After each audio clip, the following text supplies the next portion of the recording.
Iya, kau kaki leng-leng bimbang langangkeng sakjroning ati.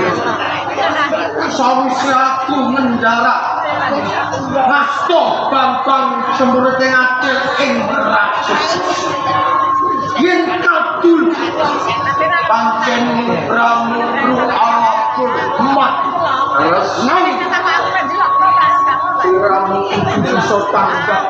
sasuwit. Saben dina aku tansah muja talak rata sarena ritis sesemek ron rasa mala beban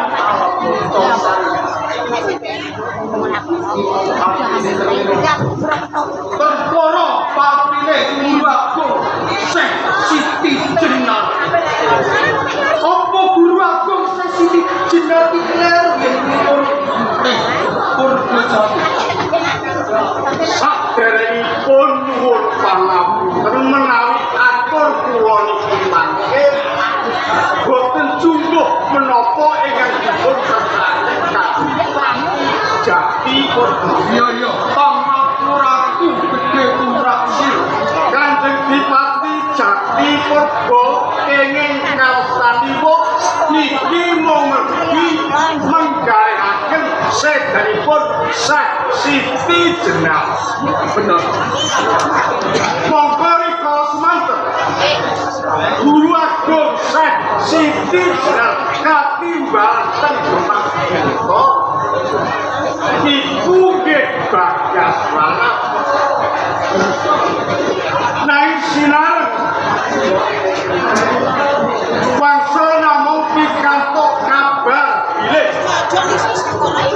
Guru Agung Syekh Siti Jenar nampi hukum pancung wonten ing Demak menika. Dene karepatanipun buat kula piyambak dereng nate ngetos, dereng nate minut menawi Guru Agung Syekh Siti Jenar anggenipun mulang-mulung lan sedaya para siswa teng Gendhosawa nggih teng Lemah niku boten nate menceng saking pautanipun sarwa anggenipun pitutur. Nah, mila menika ingkang kono murid ingkang kinasih lan Guru Agung Syekh Siti Jenar sakmenika menawi wonten Guru Agung ingkang mitraken dhateng panjenengan lho dihukum pancung napa sisana tekan ketu monggo jigan selatu carane panjenengan menika Kanjeng Mahujati lan tepaken dhateng panjenengan nek ora disunatan kan tondo ketanding menika boten namung panjenengan kula lan sedaya para mayaka dalah sintono mandhapipun para kaum samu tondo ketanding menapa to sebabipun ngantos Guru Syekh Siti Jenar menika kapoco wonten ing madaning alun-alun wonten ing Kambang Bintoro Kanjeng yen kowe kepiye Bu boten kok kula menika urip-urip wonten ing papanan Guru Siti Jenar menika nanging menawi bekaniya dening asane menapa panjenengan Rayo dipun monggo kanthi kegiatan kok kemawon kok ya ono sapa iki marang sira kabeh sejatine aku ngerti kalamun Guru Agung Syekh Siti Jenar iki rumput ingrat Demak Bintoro nang kuwi ora dadi pangono aku wis lila nanging sing ora tak lihat rikala aku sowan ana ing ngarsane Raden Bathara Sultan Pataking Demak Bintoro ing kono akeh ingkang padha nyentenges kok kaya-kayane aku iki disambung rapetke marang dosane Guru Agung iki mung kanggo jaga aku siji aku ora trimo mas sekul mula sapa pun ing tanggane Jati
Yai Dipati Purgoda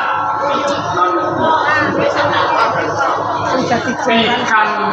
rahmati Gusti Allah Subhanahu wa ta'ala wiwit saking negara Demak Mekuh ing Kabupaten Gresik tan mangke halangan mung santalipun kagem Yai Dipati Purgoda kula tampi mugi ndadosaken kayuhanan roh jiwa raga kula namung Gusti Pati Wonosa panjenengan kawuhipun boten kanthi cecala mbok menawi panjenengan paring pawarta langkung ingin badhe kula yasakaken rata kencana kagem hamethuk ndika saking Demak waduh ketok rumaket Indorenggang roh bermuna Semarang Kota kaki Purgoda tekak kuring kaki padrasi mungkul kakek kuwi mung sak demon nomor kanggo ing Supono nanjehake utawa njaluk keteranganmu padha-padha kaya kowe kasretan Demak kapitung wis ana 3 rambahan terus rame ora sowan mbakak panggono Demak rasane kok gelagah teraingan yo opos kabeh Gusti Pati Wonosa atur kawruhan nira bilih ing rikandhan menika Purgojati balena saking Demak balena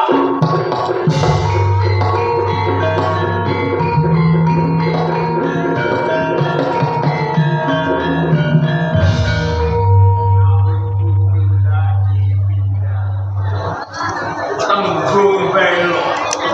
iki mesti ana perkara ana sabab kang dicebak itu pun kakang mundur besok apa dasarmu apa sebabnya kok nganggap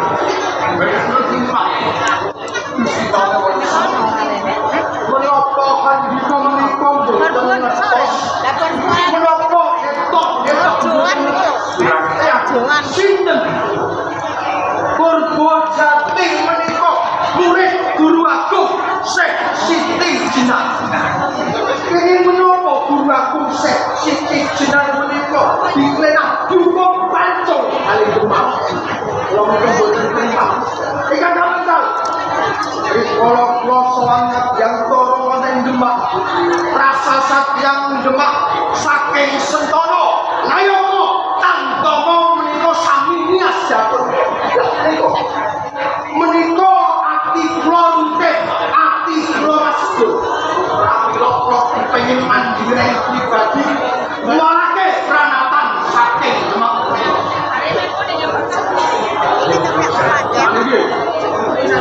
Demak iman banget kesiram mundur kepak berjudi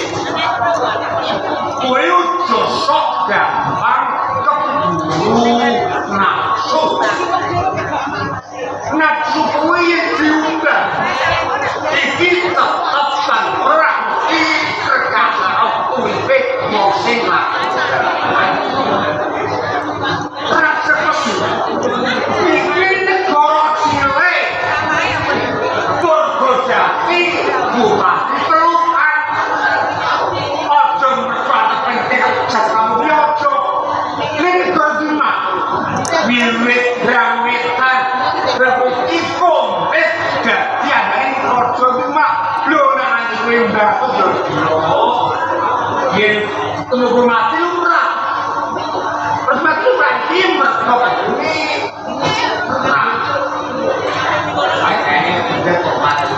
ini apa ngawak kok bongkek seorang ngerti kenal